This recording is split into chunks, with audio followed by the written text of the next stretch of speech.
Hello, everyone, and welcome back to the Altitude Sickness Podcast. I am Tony, and today I am just being joined by Matthew. So, how are we doing? I'm doing pretty good. Yeah, Happy for it to be almost Memorial Day weekend. yeah, So, nice 3 day weekend. hmm Yeah. Um, but as you can see, actually, I think both of us, since the last pod, have new setups, which is kind of odd. Matthew just did a little bit of a rearranging in his basement. Um, and I moved. So, as you can see by the boxes and random stuff that is currently in the room, which will get figured out hopefully by the next pod. Well, we'll actually see. I don't know because that's now a shorter timeline than a normal one, but we'll see. But other than that, I figure we should just get into it because we missed. Again, this is a little late just because moving took more time. And if I'm being honest, after 3 days of constantly doing stuff, I did not want to record the pod on Monday. I just couldn't do it. And so here we are, at least getting a show out this week. It'll be a little bit later. But we do have a lot of stuff. And so we can get into a little bit. Luckily for us, the first series that we're going to talk about, which was the last week series, so was against the Pirates. It was in Pittsburgh, and this one honestly just does not have much to be talked about. It was a pretty like not eventful series. The first game they got absolutely dominated by Paul Skeens. I think he struck out I think six of his first six batters or like five of the first six or something, and it was just unbelievable. It was like from the get go, it was like, well, we're not winning. Like it was never close. So it kind yeah, it of was it was a pretty rough one. yeah, it just A rough one to watch. it made me not even like yeah, it was so boring. I felt they did score in the ninth off of a reliever, but by then the game was just it was already over. Yeah, Um, in that second game, at least, there was some more fireworks from the Rockies. Moniak, it was on his birthday. He went like 3 for 4 or 3 for 5. He had a double, a triple, and a home run with 5 RBI in that game. TJ Rumfield went 3 for 5 or something with a home run, double, and single as well. So they did their thing, which was cool in a rout from the Pirates or of the Pirates. But then that third game, unfortunately, Dollander kind of got roughed up a bit in that first inning, allowing 3 runs, and then was pulled from the game with an injury. And he's currently, I believe he's on the IL. And so that's obviously not fun. Um, and so hopefully that won't take too long for him to come back. But it's kind of tough. That's just a tough thing, especially because Dollander he was doing so well in April, and he had a few not great starts in a row and then getting hurt. It's just brutal, and it's just a blow to this rotation that's already kind of going on a tailspin a bit, and they can't really afford to have a pillar like him go out. yeah. So, but overall, Rockies lose a series to the Pirates. It was kind of an uneventful one, like I said, not really much to talk about. I feel because each game it just felt like that. In that last game, they it was like 7-2 was the final. They got routed, and with Paul Skeens pitching, it felt like every game was like a foregone conclusion pretty early on in the games, even in the one that they won. And so it was hmm pretty whatever series. So then the next one, which was last weekend at this point, it was against the Diamondbacks. They came home and they played against the Diamondbacks. And that first game, because last Friday was when I moved, I did not watch any of that game at all. I missed the entire game. And I'm glad I did because apparently Merrill Kelly threw a complete game against the Rockies. He only allowed 1 run. I did watch the first inning or two, I guess, actually, now that I think about it. I remember seeing Hunter Goodman's home run against him. But other than that, I mean, at that point, it was already 6-0 in the first inning. Freeland got absolutely shelled. In only 3 2/3 innings, he allowed 7 runs. He walked 4. Freeland is not looking good recently. He's had multiple bad starts in a row, and it's just tanking his ERA. It's tanking all the value that he had in those first few starts, unfortunately, and so that's not good. And so that one was a bit of a blowout. In the second game, Rockies won that one. Sagano pitched pretty well. I believe he went like almost 5 innings or a little over 5 innings. Only allowed 2 runs, like a typical Sagano outing for him. Doyle had a double and a single, and Moniak had a 2 RBI single. And the bullpen pitched actually pretty well, where Juan Mejia, Jaden Hill, and Antonio Senzatella all were scoreless, and they ended up winning that game. I believe 4-2 was the final, I want to say. 4-2. So that was a... Yep, 4-2. Sagano got the win. Senzatella with... known closer Senzatella got his 3rd save. So. Yeah, exactly. I don't know if he ever had a save before this year, because he's always been a starter. I'd be pretty shocked. Yeah, I don't think so. I'd be I think pretty I shocked saw if that he on did. Twitter, on X-Sitter, as some people call it. Yeah. No, yeah, I just looked. He did not have a save up until this year, and he now has 3, which makes sense because he was a starter. So, but and then that last game, Lorenzen did not pitch great. Went 4 2/3, allowed 6 earned runs, walked 3. It was at one point it was 8-1, and the Rockies brought it back a little bit in the 8th inning or something. They brought it back to like 8-6, I think, or something, or maybe they were down 8-2. Whatever it was, they brought it back within 2 runs in that 8th inning. Rumfield, Johnston, and Willie Castro all had doubles, but they had a little bit of a late comeback to kind of get the crowd back into it, but it fell short, sadly. When you're down by 6 runs, more than halfway through the game, it's kind of hard to come back from that. The starters have just been letting them down a little bit. They've just not been good. And then in this next series, we'll see that it was actually the bullpen that let them down in the final game against the Rangers. But to get into that Rangers series really quick, unless you have it, do you have anything on that Diamondback series, really? It was kind of this weekend for me was just so busy. I didn't really have time to watch many of the games intently. Yeah. Not a ton. That last game, not too bad on the strikeouts, only 8 strikeouts, so I guess that's a positive, somewhat a positive, but I think Friday and Saturday were Sterling Thompson's first 2 games, and he struggled a bit. He went 0 for, I think, yeah. Yeah, I think he finally got his first hit, but it wasn't until, I believe, the first game. Yeah, it was the first game against the Rangers. First game against the Rangers. Mm-hmm. So, yeah, I don't know. Not a great series. No. I think it could have been worse, but it was. It should have been better. Yeah, they got the win. They got a win at least in that series. Yeah, you'll take a series loss that's not a sweep over a sweep any day. But yeah, we're doing kind of a pretty typical thing where we tend to take we're now taking the middle game for some reason. Yeah, normally it's that last game. We're figuring out how to come back after a loss and then take the middle game and then not close out. So yeah. Mm-hmm. But in this Rangers game, actually, the Rangers series, we actually took the first game. Quintana did his thing. Quintana has probably been our most solid starter the entire year. As of now, him and Sagano have probably been our most solid, just consistent guys. He went 5 2/3, allowed 3 runs, 4 strikeouts. He did his thing.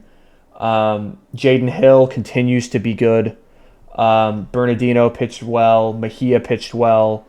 Tovar had a double with 2 RBIs, so that's always good to see. He's actually had a lot better at-bats as of recently. He's been solidly better. He's still not getting amazing results right now, but he is looking a little bit better with some of his with his approach and everything. So That's been good. That's been better to see at least. I think he's batting close to 400 in his last 20 or so at bats, I think. So That's good. better. I can't confirm that. That I just remember seeing a Twitter post about it. I can't remember exactly what the numbers were. Mm-hmm. But Yeah, I mean, I think it's just from where he was, like he was just in such a rough spot that he just needs like any mojo going for him. I think. Let me see. In his last 20 games, I can do a little bit of a thing get a here. little log here. Let's see. Oh, that's not what I want. No, that's not what I want. Do your thingy. No, stop it. Oh my gosh. Okay, so this is bad podcasting. I'm just messing around with shit. I thought this would go faster. Okay, in his last 20 games... Oh.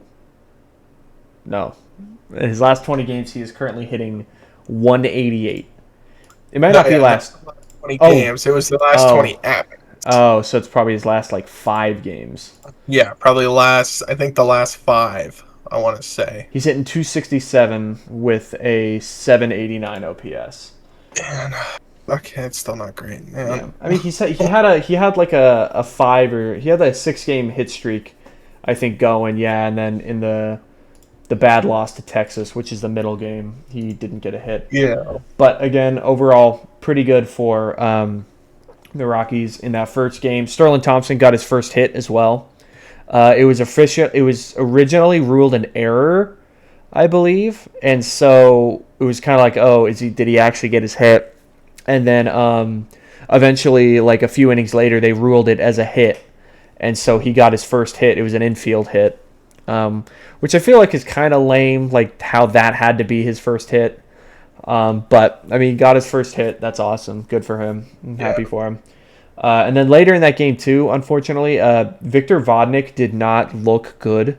He only pitched 1 inning and he allowed 3 runs and he walked 2 people in 1 inning, and he made that game way too close in the end. But the Rockies did end up pulling the win out there, so that was good. That middle game, it's like I don't even want to talk about it. It was bad from the get-go.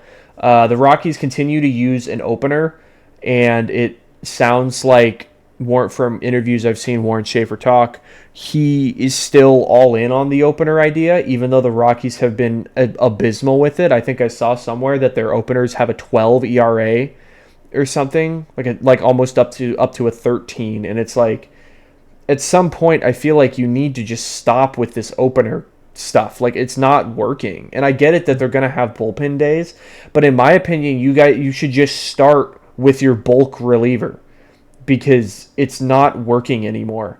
Like, it was when they were doing it with Dollander where he was coming out of the bullpen. Like, he was doing well, but the openers before him had like a 9 ERA. Like, they always allowed runs before Dollander came in and pitched, and so he was just pitching from behind every time. And so it's like, I think at some point you've got to stop with the opener stuff. And I get it that with injuries going to the bulk or to the rotation, you may not have a rotation guy every day, but that's why you have the bulk dudes. So I think you start the bulk guy, someone that can go a few innings to start the game, because it's just so far the starters have just not been good. The reliever that starts the game only goes in for an inning had not been good, because it was Sammy Peralta who didn't even finish the first inning and he allowed 2 runs or something like that, and it was already just a disaster. And then unfortunately Tanner Gordon has fully become, after last year he showed a lot of signs of promise, this year he's fully become just the mop-up guy. He's the dude gets thrown in there and he's going to pitch you 5 to 6 innings, but he'll probably allow like 7 runs. And he's just there to take innings. He's literally just eating innings. That's all he has been this year. And I said, I think he allowed 7 runs in like 5 or 6 innings against the Rangers. Just was not close at all. And then on top of that, the offense was just non-existent completely. The Rangers actually did their version of an opener, and then of course it works perfectly for them because they're facing the Rockies. Kumar Rocker, a former high draft pick that has had a lot of ups and downs, almost pitched 8 full innings against the Rockies out of the bullpen. He was absolutely lights out, and it's just another continuing trend, too, that the Rockies have not been good offensively at Coors Field up to the level that they should be. They've not been great at scoring runs at Coors Field. I've seen that, like, right now, I think it's like the lowest they would score in franchise history runs at home. I believe it's just been terrible, and so hopefully they can switch that up, but only time will tell. I just noticed our one Coors merchant, Mickey Moniak, was, I think, 0 for 10. In that series. 0 for 10 or 0 for 7 in the series. Yeah, I did feel that he didn't really do much in that series. So, which, I mean, that's gonna happen. You're gonna have series where you're gonna not do well. Like, it's not. Yeah. Big yawn. Sorry. And then that last game, really frustrating to watch, honestly. McCarthy, Freeman, and Rumfield all had 2 hits. McCarthy had himself a triple. Freeland was fine. He finally didn't have a bad blow-up start. It was an okay start. Jaden Hill continued to pitch well. Senzatella pitched well. And unfortunately, in the top of the 9th inning, having a 4-3 lead going into it, Bernardino and Mejia combined to blow the lead. Bernardino allowed 2 runners to get on, and then Mejia came in and allowed them to both score. One was off of a wild pitch as well, so... Or I guess it was a pass ball. It actually wasn't a wild pitch. It was a pass ball from Brett Sullivan. And so that just ended all the momentum, and unfortunately, that's just how it's been right now, honestly, for the Rockies. May has felt a lot similar to last year. And it's kind of not, it's honestly, it's just been not fun to watch because I feel like there's not a lot of, again, like development going on. It feels like a lot of the pitchers are getting into the same problems they've had for years. And I don't know what they need to do to shake it up, but at this point, I feel like they need to start finding something because it's not been good recently. Mm-hmm. Yeah, it's been tough. I mean, I just don't think really anyone except maybe like Freeman. I guess McCarthy's having a pretty good run, and then maybe like Johnston are having like solid runs. I guess Freeman was gone for paternity leave, but he's back now. Yeah. I don't know. Like, I mean, it just is kind of proving that at Coors, if Moniak isn't playing the way he usually plays at Coors, it is a detriment to the team.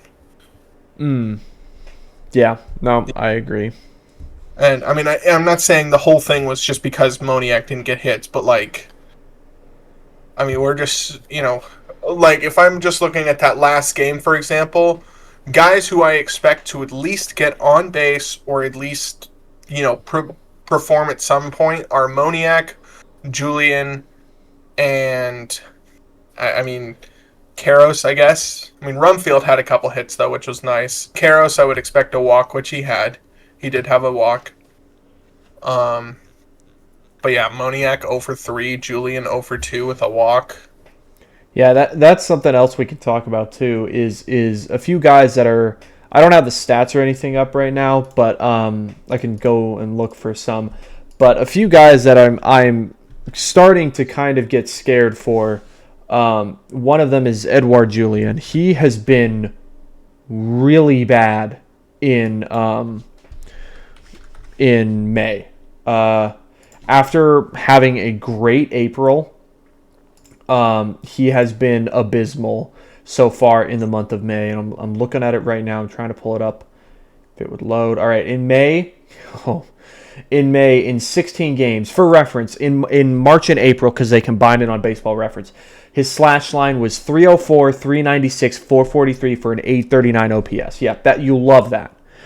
in May, in 16 games, he is currently hitting .065, 157, .065 with a 222 OPS. So he has not just been bad. He has been, like, other level bad right now. And so, like, because I noticed it the other week, because I feel like I kind of just haven't really noticed too much with Julian, because I was like, oh, he's always doing his thing because he had such a good April. And then I didn't realize it, but there was one time he came up, like, I think it was later, I think it may have been against the Diamondbacks. He came up to the plate, he stepped up, and then they showed his stats on the screen, and he was hitting under, like, his OPS was under 700. And I was like, whoa, when did that happen? I was like, this dude was OPSing almost 900 at one point. Like, what is going on? And so he has just been really bad recently. And then that's not to mention his his defense is also just not good right now. Because he's never had great defense in all fairness, but it makes it all the more scary putting him out there every day, because it's like you don't know what you're going to get with him right now. And that's just not, you don't like that. And so, yeah, his slugging is tanking. It is .065 in May, which is, obviously, if that matches batting average, that means all of his hits have been singles. yes.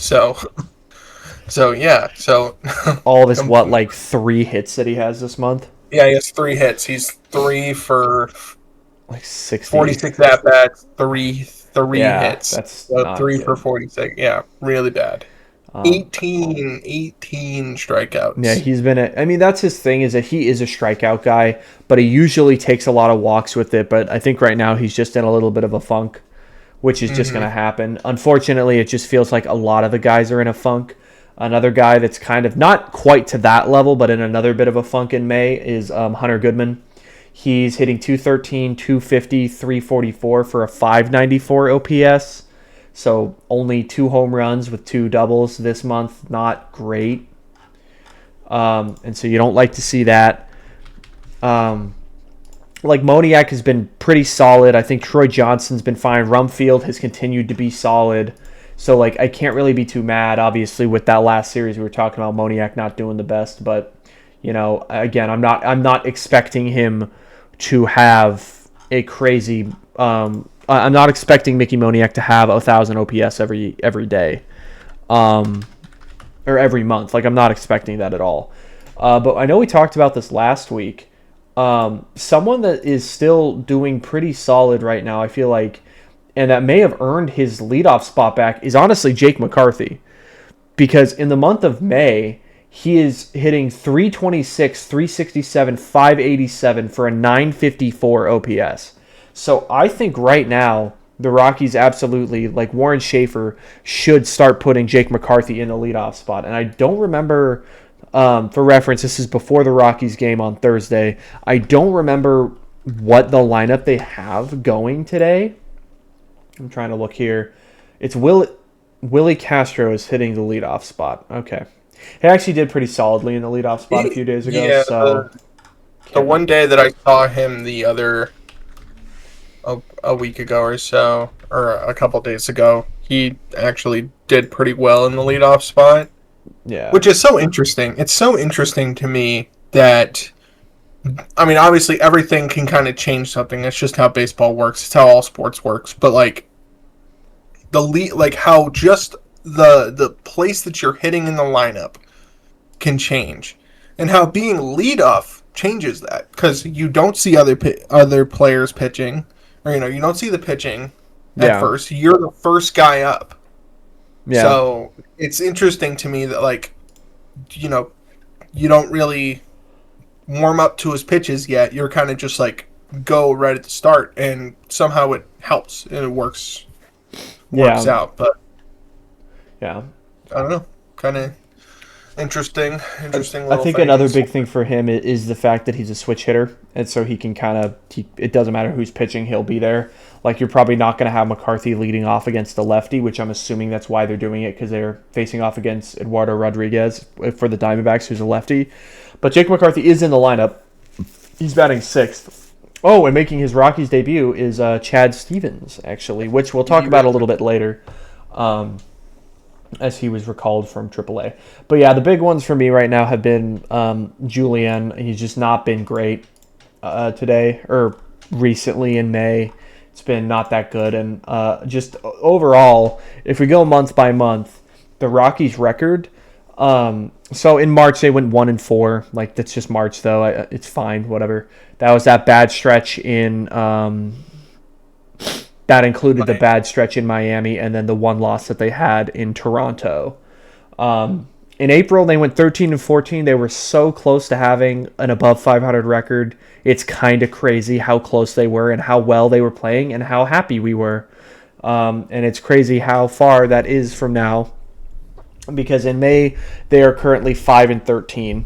And granted, that is still more wins than they got in either April or May of last year, but that doesn't make it super fun to be watching it still right now. And so, not fun stuff for the Rockies, unfortunately, but it's going to happen. You're going to have these, you're going to have peaks and valleys in the season. And the Rockies usually get it in June, but maybe the hot weather this year can actually help them hit better at Coors Field because they really need it right now, I think. Mm-hmm. I guess that spells bad things for the pitching, which already is not good, but, maybe we'll be able to outslug some guys as well. So, but do you have any other notes on the big league club? Not that I can think of. I imagine we're... Yeah, nope, nothing really. Okay. Well, we're going to move on to a few updates from the minor leagues. So I've kind of found that this is kind of how I'm running, or we're doing the podcast at this point, is where talk about big league stuff and then like a little bit of minor league stuff, because sometimes there's, just updates, or we like to check in on some guys that are doing well. And right now, something's really cool is actually a undrafted, just free agent guy that we signed was Jack O'Dowd, who's, I believe, the grandson of former Rockies GM Dan O'Dowd. And so I think that that's kind of cool. And he was actually promoted to Spokane, to High A Spokane from Fresno, after just crushing the ball for Fresno. He hit 350 or 345, 385, 702 for a 1.087 OPS. He had 7 home runs, 7 doubles, a triple, and 25 RBIs. So he's just absolutely been crushing the ball. And that's just cool to see that he gets called up. And that makes me happy, and that gives me a little bit of hope for the other guys that might get called up soon as well. Now, granted, I don't know how old Jack O'Dowd is. I'm sure that he's older. He's got to be older than some of the big guys, or some of the big Rockies names. Yeah, Jack O'Dowd, he's 25. He's 25 years old. And now if you're talking about the other big names that we're going to talk about in a sec, I mean, the other guys are 20 or 19 or 18. Like, these guys are super young. So, but that's still really cool that he did so well to get promoted. So that's good for him. Yep. And that's pretty cool. And so, a few other notes from Fresno talking about it. Ethan Holiday, Roldy Brito, Tanner Thatch, and Derek Bernard are just still absolutely crushing it for Fresno. I think I mentioned this before. Fresno right now is the team that I am watching the most, other than the Rockies, for the Rockies minor league affiliates. And a part of that is because their games are usually on later at night, and so it's a little bit easier just to throw their game on. But also, like, I want to watch Ethan Holiday and Roldy Brito specifically. But, like, also Tanner Thatch has been absolutely insane. I think we drafted him last year, and he's just been crushing the ball.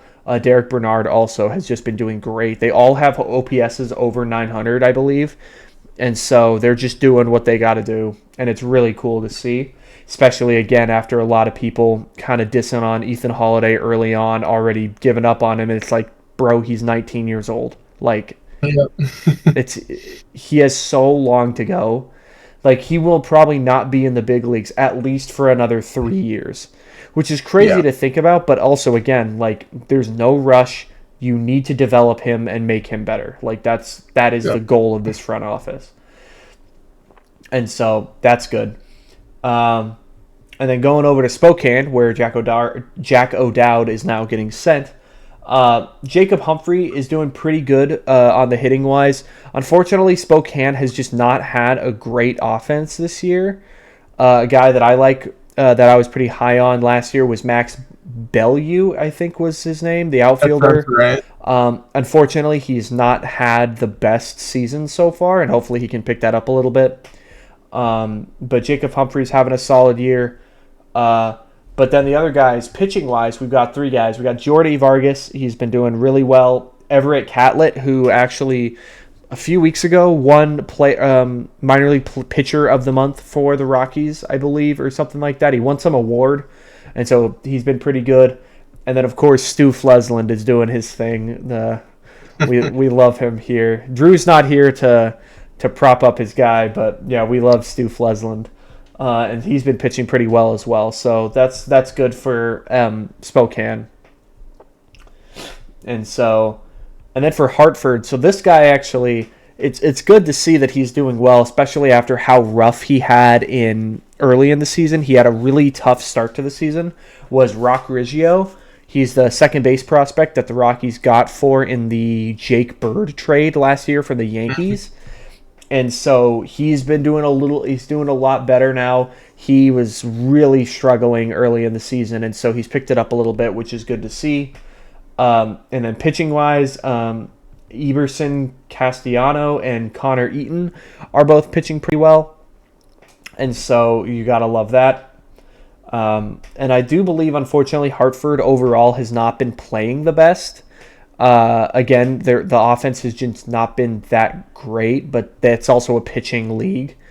It's over there, it's cold, and that's the thing, is that it's been the colder months, so hopefully with a warmer weather coming up, hopefully that'll help get some offense going a little bit more. And then down in Albuquerque, where the offense is crazy, I think it's like Venemail Machine. I don't know. Vimiel? Yeah, something like that. I think it's something like that. Yeah, a machine has been a machine, no pun intended. He's been absolutely insane. Like pretty much all year. Like he's just been hitting since spring training. And I'm honestly kind of shocked he didn't get called up, but I think it's just because he has a little bit less of a versatility thing than some other players. Sterling Thompson also has been doing pretty well. He finally got his call-up last week. Unfortunately, as you'll see in the updates later, he did get sent down, but maybe he'll be able to pick it up a little bit more and keep it going and then get called back up at some point this year. And then Chad Stevens, who did get called up, he's been absolutely raking. He's been great for them. He actually, I'm pretty sure he just broke the all-time on base record for them or something like that. I don't remember exactly. I'm trying to find it now. It was one game, right? Was it in one game? I don't know if it was one game or if it was a consecutive on-base record. I don't remember. With a 2-run single, Chad Stevens has set the franchise record for a 39-game on-base streak. That is absolutely insane. Holy cow. So good for him. Is that ongoing? Yeah. So he didn't play. So if he gets sent back down, it would just continue. I believe is how it would go. So that's insane to think about. And so that's awesome. But now I guess he gets on base guy calling up guys that get on base. Exactly. So that probably. I mean, maybe it was him. I don't know. Well, I'm sure. I mean, Paul DePodesta was probably in that. I mean, he runs the baseball operations, so he's definitely had a say in it. Yeah, it had something to do with that. And I think right now, especially where you're seeing some people like Tovar or Julien not playing well, I'm pretty sure Chad Stevens can play second. And so I think that. I mean, I'm pretty sure that's where he's playing tonight. Yeah. Because he's in the lineup, and I think he's playing second. Yeah, so that's what you got. You got to do. Sometimes you've got to just change stuff, and it's good to see that this is how the Rockies are being run. Because it feels like last year this wouldn't happen. It feels like they would just continue to run out Julien to figure it out, and they're finally saying, "Hey, clearly something's up. We need to fix it up. We need to change it." And so Good for them for trying to switch things up and get it going again for him.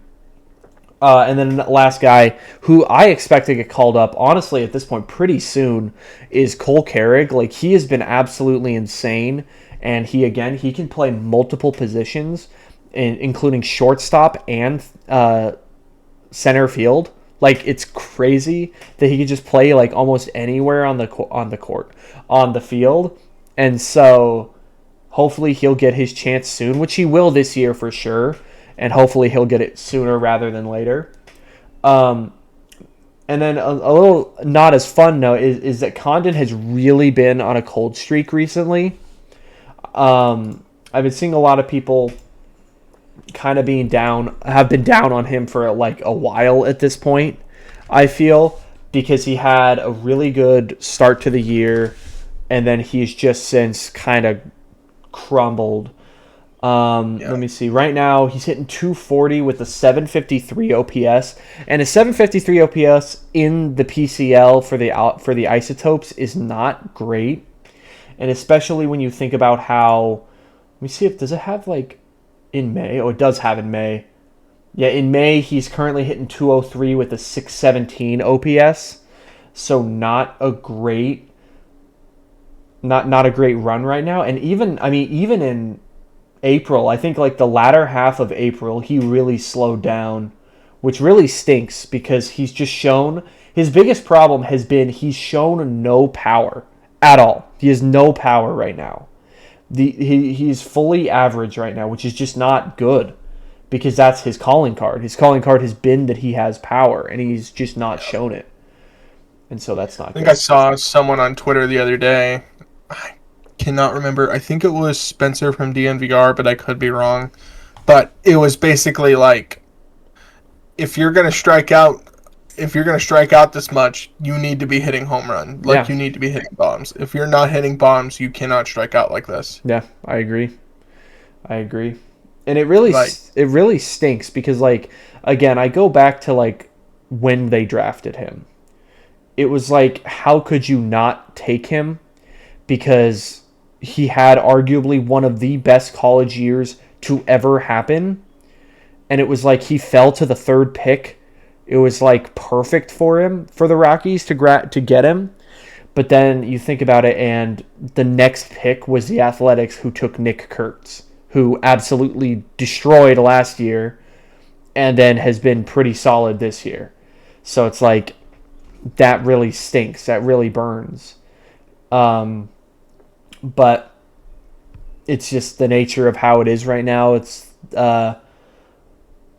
and hopefully he'll figure. And I'm not saying that like, oh, it's over now. Like he's still only like 24, I think. Like he's still pretty young. But unfortunately, at this point with the new front office and everything, there's no more loyalty, I feel, with a lot of the prospects that they had, especially thinking about it how like Bill Schmidt, like if you think about his whole regime, they were not good. Like drafting, developing, free agent signing, everything was just like brutal.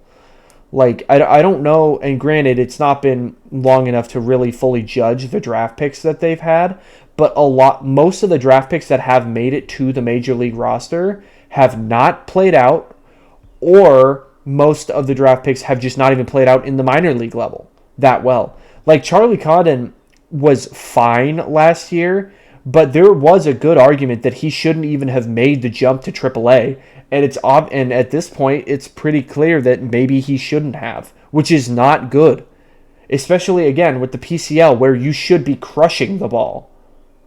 And so it's just really scary, honestly. But hopefully he can figure it out and start showing some of that power, because he has it. Obviously, he's shown that he has it, but he's just in a bit of a funk, and hopefully he can get out of that. Mm-hmm. I hope so too. That really stinks. Yeah, it really stinks that he's just not where he needs to be right now. Mm-hmm. And then last but not least, for the Isotopes again, Keegan Thompson and TJ Shook, two pitchers, have been pretty good, and I believe Keegan Thompson actually got selected by the Rockies after being DFA'd earlier this year. He's been selected again to come up for the roster. There were more injury news, and we'll get to that in a sec. But they've been pretty solid in AAA Albuquerque, so good for them. Do you have any other notes on? Yeah, actually, Albuquerque is doing really well this year. Yeah, the team is like really good. Like I think they're. I don't know if they're still in first place, but I know they were a couple days ago. I can check really quick. I don't know. Yeah, like Albuquerque has been not like it really matters at all. Yeah, it really doesn't. But they're currently second place in the Pacific Coast League. They are 26-21, which is rare for the Isotopes. Like the Isotopes normally suck. Like they're normally really bad, and so that's awesome to see. Like where were they last year? What was their record? Hold on, let me check. Yeah. They were 31-43. Then they were 26-49 in 2024. Yeah. But I mean, if you think about it, we've got some players that are playing really, really well for Albuquerque, though. So, I mean, it kind of makes sense, right? Yeah. Well, I mean, like I said, like those guys that we talked about with Sterling Thompson, Machine, Chad Stevens, and Carrig, like they've all been great. And the pitching has been fine, but it's been the offense that has been carrying that team. And Zach Veen has actually looked solid. He's still not fully getting there, but he's solid right now. But it's a lot of those guys. It's starting to they're starting to run out of time in the Rockies organization, which really stinks to think about for how much how much effort and time that it feels like the Rockies and they have put into themselves. But I mean, that's just the nature of Major League Baseball. That's going to happen. So, but some good news. Yeah, some really good news actually. So. If anyone doesn't know of the social media account, the Hall of Pretty Good, it's a guy that created it, I want to say like a few years ago at this point, and he just wanted to do there's the Hall of Fame, which is, for baseball, it's the hardest Hall of Fame to get into by far of the major sports. And so it feels like a lot of players get left out of it, or a lot of players just don't even have a chance to make the Hall of Fame. And so this guy, what he wanted to do was to create his own version of it, but for those players that are still known and still loved by a lot of people, but aren't going to get that Hall of Fame, look ever. And so he made the Hall of Pretty Good, and it's just his followers. He just puts up polls on Instagram, and they vote, and anyone can vote on them, and you vote yes or no. I think it's if they get 65%, just like the Hall of Fame. The Hall of Fame is 75%, but if anyone gets over 65%, I think is his rule, you get in. And so far, it's been a lot of just players, because he's got to go back a little bit, and he's getting a lot of old retired players because it just started a few years ago, stuff like that. But recently, and this is someone that I have been kind of shocked hasn't been done yet, but I think it was just because he more recently retired, was none other than Charlie Blackmon. So, obviously, Charlie Blackmon, Chuck Nasty, Rockies legend, and so who retired in 2024. And so I believe there's some thing where he usually waits a little bit to make sure that they're fully retired and don't go on the Hall of Fame ballot type of thing and all that. And then there's a lot of the other thresholds that can't be met. It's something with WAR and all this other stuff. They can't win an MVP, can't win a Cy Young Award, and all that stuff. And so earlier this week, I believe on Wednesday, there was a vote for Charlie Blackmon to get into the Hall of Fame, and Hall of Pretty Good. And first off, I expected him to get in all fairness. I did. Because, in my mind, I have always, he is the textbook definition of a pretty good player. He was a pretty good player. And so, and then lo and behold, I mean, I think he broke the record for most votes on a player ever So the previous record for votes was D. Gordon with 54,571 votes. Yes. Blackmon broke that just slightly with a count of 86,800 at as of 6 hours ago, which is probably more at this point, but the poll's dead now. So, yeah. So he destroyed the record. Yeah. I think that is pretty unanimous for the Hall of Pretty Good. It's kind of crazy that it was that. I cannot believe it was that many people. It's so shocking to me that there was that many people that voted on it. And it makes me happy just knowing that other people understand the type of player that Charlie Blackmon was. And it wasn't just Rockies fans. Because for a really long time, it really did feel like it was like no one really appreciates how good this guy is because everyone's always just going to play it's Coors Field, he sucks at defense, blah, blah, blah. And it's like, you don't understand that this dude was like one of the more consistent at-bats you would ever get. He did his thing. He stayed with the Rockies his entire career. And it really makes me just happy that he got like the recognition that I truly do believe that he deserves. Well, I don't think the Rockies have had... I mean, I don't know when the last time the Rockies have had a player that was so loved by fans. No. And like... I mean, this guy was more loved, I would argue, more loved by fans than like Nolan Arenado was. Yeah, I mean, during his time, there was a definite argument between the two, and obviously now it's way different. But like during the time, yeah, I think there was an argument because he had his look, he had the big beard, he led off games, and he had the ability to hit it over the wall, but also leg out a triple. He played questionable defense in center field. It was it was awesome, and like he had this like this swagger, and it was just so fun to watch. And it really does make me sad thinking about that I'll never be able to watch that dude like play baseball again. Like that sucks. But I will always, I don't think I'll ever not think of him when I hear You're Loved by the Outfield. No, I will forever, that song will forever be tied to Charlie Blackmon, and so it's really cool.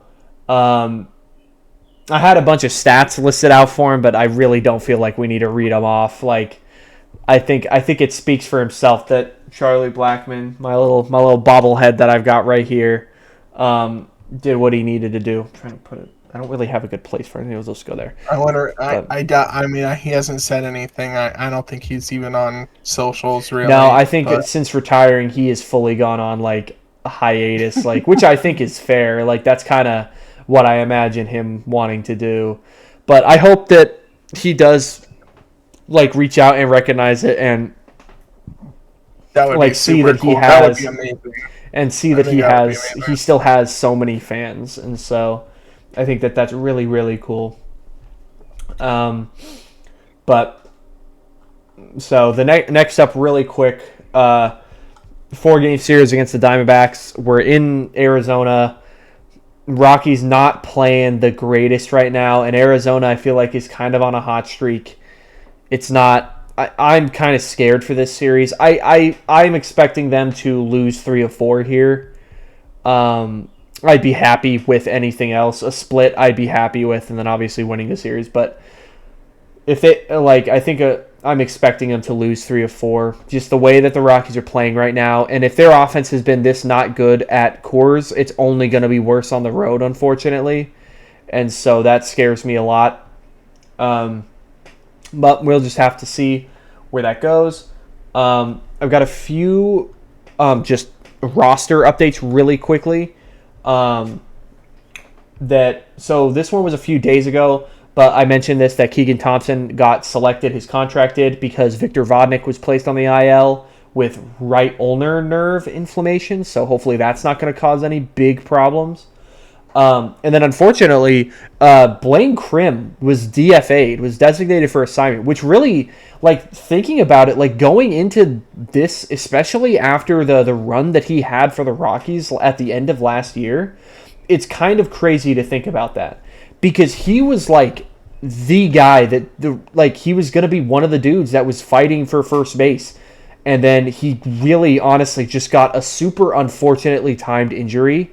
And then with TJ Rumfield taking over the reins and Troy Johnston playing as well as he's played, it's just really made Blaine Crim stand out a little bit. And so they've just had to move on. And that really stinks for him. And so hopefully he can find another place somewhere and be able to get to play. But there's just it's a little crowded right now at first base for the Rockies. And so Yeah. And then today there were more moves made. And so, like I mentioned, they selected the contract of infielder Chad Stevens. So good for him. He'll make his Rockies debut tonight. So that'll be cool. They recalled Blas Castaño. Jesus, I can't speak. Yeah. I think it's Blas. Blas? I think it's Blas. I actually do. I am. Well, I think Thomas Harding said it was Blas. Okay. Anyway. But he's a right-handed pitcher for a little bit more pitching depth. Unfortunately, Brent Doyle goes on the IL. He made a diving attempt at a fly ball the other day against the Rangers, and I guess that left with a left oblique contusion. So he'll be on the IL for a little bit, 10-day at least, so that won't be too bad. But they optioned Sammy Peralta to AAA, which kind of shocks me because not in the sense that he got optioned, but in the sense that then they DFA'd Carson Palmquist, left-handed pitcher Carson Palmquist. So if you remember last year, he played. He came up and pitched a little bit, and unfortunately was not good at all. Like for the Rockies at the major league level, he did not pitch well. And this year, I'm going to check his stats really quick because I want to see. Oh, this year so far in 25 innings, he does have a 7.20 ERA, which and I mean it adds on to the other thing where these guys that have been Bill Schmidt, like draftees, Bill Schmidt, developed players they're not looked at with favor by this new front office, and they will do what they have to do if they need. And that really stinks for Carson Palmquist. I hope he can find somewhere. But unfortunately, I feel like his off and his weird delivery was just not good because it felt like he didn't have the velocity to keep up with it, and he wasn't able to get hitters out at the major league level, especially at Coors Field. And so we'll just have to – hopefully he'll find somewhere. But another DFA for the Rockies. That's 2 in the last, 3 days. So after going a while without really making a lot of those type of roster moves. But I feel with the trade deadline, I mean, once it comes up and they start doing that, I expect a decent amount of moves being made once that time comes. And so we'll have to see where that goes. But then last but not least, really quick, we could do a little bit of the Homer draft update. Do you have that up? Yep. Okay. Unfortunately, I don't think Drew has gone up with Doyle now being. Oh my gosh, him and Beck are on the IL right now. Oh man, that is so brutal. Oh no. Shoot. In second, Matthew still. Moniak has 12 home runs. Tovar still can't hit the ball out of the infield. Man. I mean, I guess I don't know. He can't hit it over the fence for some reason. And in first place, Anthony still. Caro's still only 1 home run. Sadly, I wish he would hit more. I wish he would do more besides just walk and strike out. That's all he does. Rumfield with 6. Still crazy to think. I didn't expect 6 from him at all. Yeah. And Goody with 11. Goody with 11 homers. So, I'm not too mad about Moniak and Goodman hitting 12 and 11 homers, respectively. I mean, no, yeah, for sure. Those are some solid numbers. I mean, those are possibly 30 home run seasons. If we can get 2 30 home run players on the Rockies, I'm pretty happy with that. Especially one that's hitting them on the road and one that's hitting them at Coors. I mean, if they were all at Coors, that would be kind of weird. I mean, I know it's kind of like at the end of the day, a win's a win, so it doesn't matter if it's at home or not. But yeah. Anyway, So that's where we stand. Anthony first, Matthew second, Drew third. It's not going to change for a while. So yeah, and unfortunately, I don't know if it will change for Drew. Like, because Beck being hurt, Doyle being hurt, Willie Castro is not going to supply too much power, and then Charlie Condon has not. Again, I don't know what he's going to be able to do at the major league level this year. So, yeah, I mean, to be honest, the three players that we all have that are in the minor leagues with Zach Veen, Charlie Condon, Ryan Ritter. Oh my God, I forgot you took Ryan Ritter. Are any of them coming up? I don't know. I think at some point, and it'll be later this year, but we'll have to see. Yeah. But really quick fun note too. We were talking about Kyle Karros just walking and striking out. I did the math. He strikes out or walks in 38% of his at-bats, or 38% of his plate appearances. He either walks or strikes out. Yeah, that's really funny. He's got his. I mean, we got to find the. I know like Drew Goodman and Huey had it up during one of the games where he had a full count percentage. I don't know what it's at now, but it's like pretty like way higher than most players, I think. Yeah, I don't know if they have that. Do they have? You'd probably have to just like get every at bat and. Oh, here we go. Here we go. He has had plate appearances that have gone to full count. He has 40 plate appearances that have gone to full count. That's more than any other count that he has had.